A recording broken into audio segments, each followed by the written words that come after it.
Размеренное жыццё людзей уварваўся Чарнобыль. Здарылася бяда. Нашы людзі ўпершыню рэальна сутыкнуліся з такой грознай сілай, якой з'яўляецца ядерная энергія, што выйшла з-пад кантролю. У памяці народа наших земляков назаўжды застануцца вёскі.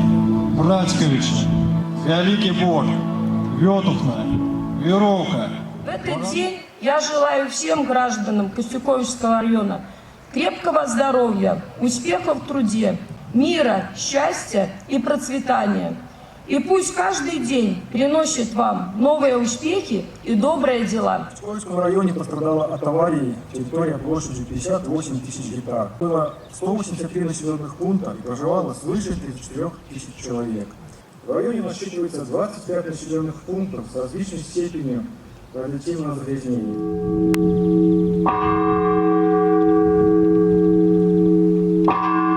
Над нами мирное, чистое небо. Но 40 лет назад это небо разделило жизнь нашего района на до и после. 40 лет — это целая жизнь.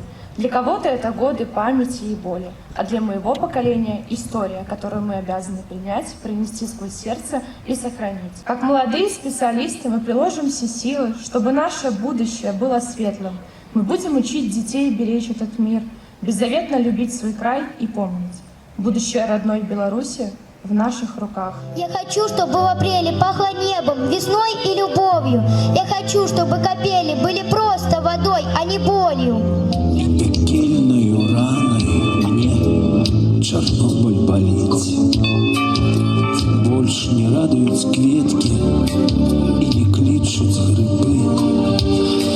Не могу я быть гэтким, як до гэтага был.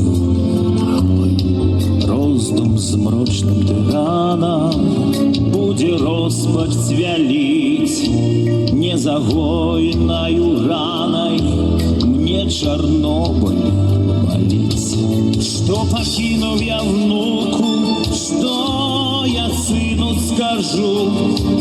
На людзей і навуку я іначай гляжу. И виной дарованной гора не отбелить, не вылечною раной мне Чернобыль болить. Больше не радуют кветки и не кличут грибы. Не могу я быть гэтким, як до гэтага был. Роздум змрочным тыранам будзе роспач цвяліць. Не заходь